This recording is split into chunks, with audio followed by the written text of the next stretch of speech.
Hello students, welcome back. In this video, I'm going to solve one more IIT-JEE advanced level question. Please do watch the video until the end and solve given question based on the concept what I'm discussing here. What is the question here is about a biacetyl molecule. Biacetyl structure is given here. So this is acetyl. So it's two times. That's why it's called as biacetyl. It is unstable at room temperature. On long standing, it undergo dimerization. On the right hand side, partial structure of the dimerized product is given. Choose the correct options to complete the given partial structures. So two methyl groups and one ketone group is missing. So where it is? Is it on 1, 2, 3 or 4 position? The options are given here. So you are supposed to choose the right statement or statements.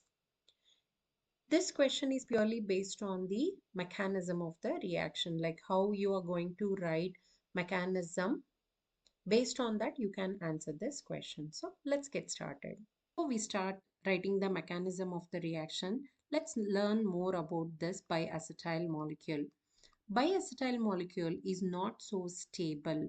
Why so? Because there are two ketone groups which are electron withdrawing groups. They are attached to each other directly. This makes it less stable. And also this molecule exhibits keto-enol tautomerization. So what is keto-enol tautomerization? Whenever we have a ketone functional groups and we have alpha carbon attached to the hydrogens like this, then it exhibits equilibrium between keto and enol molecule. How to write the enol molecule is by shifting the hydrogen. Oxygen is electronegative element, so it withdraws or it pulls the pi electrons, making this carbon electron deficient, which in turn takes electrons from the alpha hydrogen. Then how do we write the structure? So observe here, the ketone, this is intact as it is. What about here? The oxygen carbon bond is single now. What about here? There is a double bond and still there are two hydrogen. Then what happens to the alpha hydrogen? It is forming bond with the oxygen. Since there is an alkene and alcohol, we call this as enol. And since they exhibit dynamic equilibrium with each other, we call this as keto-enol tautomerization. We call this as 1,3 shift also, wherein the hydrogen is shifting from atom 1 to atom 3. Say if I number here from carbon to oxygen like this 1, 2, 3, and here also same 1, 2, 3. It again shifts back. So that's why we call this as dynamic equilibrium. Now, why are we discussing this? Because this is something which helps us to find out what is the mechanism of the reaction. Now that you know how keto-enol tautomerization happens in biacetyl molecule, let's show how the reaction takes place between a diketone molecule and enol molecule. So how to write the enol molecule? I'm going to slightly change the orientation of the groups. So here I'm going to write the OH and the double bond is over here. So this is the enol. Now there is a carbon-carbon bond formation here. So how that happens? It will attack over here like this.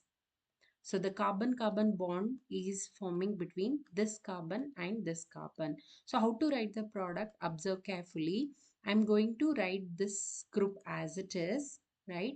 And what about here? The oxygen is taking away the electrons. And then the bond is forming between this carbon and this carbon. Write that as it is, which in turn attached to a ketone. And this is also attached to a ketone. And then we have methyl.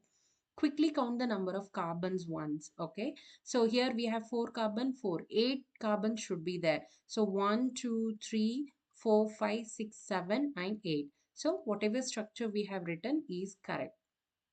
Now just verify once. Here in the product you see there is a 5-membered heterocyclic ring. That means oxygen is forming bond with carbon. Which carbon? This carbon or this carbon? So let's verify that. 1, 2, 3, 4. If it attacks here, it's going to form 4-membered ring. If it attacks here, it's going to form a 5-membered ring. That's the reason oxygen will attack this carbonyl and this oxygen is becoming negative charge. So based on the arrows written here, we are going to get a 5-membered ring. So you can write like this. Since we already know this is a product, first write down that as it is like this.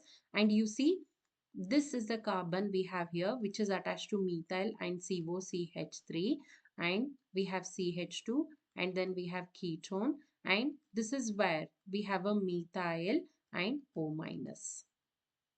And we did not account for this hydrogen which was removed in the first step, right? So that is going to form bond with this oxygen. So directly you can write here OH.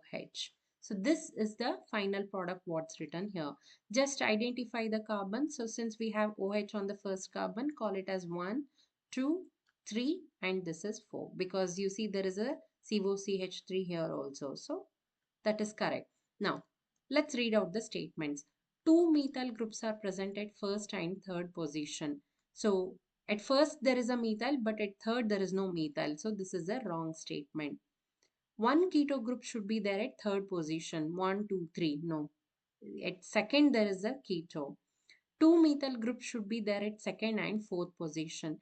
At second there is a keto, right? So, here it's saying methyl. So, this is also wrong statement. Keto group should be there at second position. So that is correct. So out of 4 options, only fourth option is correct. So this is how you can predict the mechanism of the reaction. I have given a question at the end of the video. Please do solve the question, and if you have any doubts, you can verify them in the comment section. Thank you until next time.